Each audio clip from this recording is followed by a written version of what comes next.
Yeah, Sheriff Pedro, here is that search warrant and itemized list of items seized. It's only 7 pages long, and it really raises more questions than answers. However, it does show that federal agents were looking for evidence of 3 potential crimes: violation of the Espionage Act, obstruction of justice, and unlawful removal of public records. Tonight, new details about what the FBI was looking for at former President Trump's Mar-a-Lago home during their search on Monday.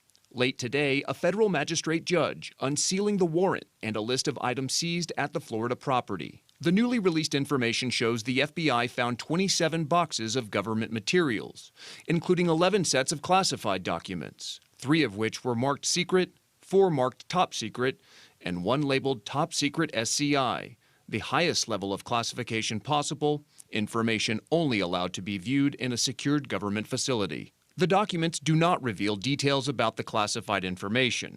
The Washington Post has reported that some of the items of concern to federal agents were those related to U.S. nuclear weapons programs.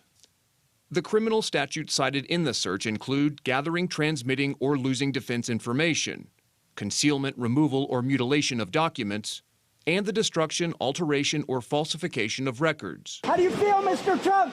How do you feel? The FBI also seized unclassified items, including binders of photos, a handwritten note, and the executive grant of clemency for Mr. Trump's close advisor, Roger Stone, who Mr. Trump pardoned in 2020. According to the search warrant, there was also information about the president of France. There are laws against the improper handling of this material. There are laws against that, and we have to recognize that. We have serious questions. Republican lawmakers have blasted the FBI and the Justice Department's actions, demanding more oversight in the procedures that prompted the search. Our request remains that the director of the FBI and the Attorney General disclose to this committee the imminent national security threat upon which they based their decision to order a raid upon the president's home. The Justice Department says before the execution of the search warrant, the former president refused to comply with requests to hand over the sensitive material earlier this year, even after being subpoenaed for the records. So, John, what is former President Trump and his allies saying about the unsealed warrant?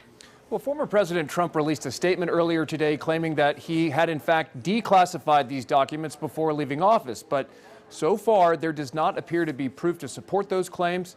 Now, we should also note that some of Mr. Trump's allies in Congress are demanding the Justice Department release the affidavit that prompted the search warrant in the first place. Now, that would give us a glimpse into probable cause and potential evidence that supports potential crimes. The big question now is whether criminal charges could come next. Back to you guys.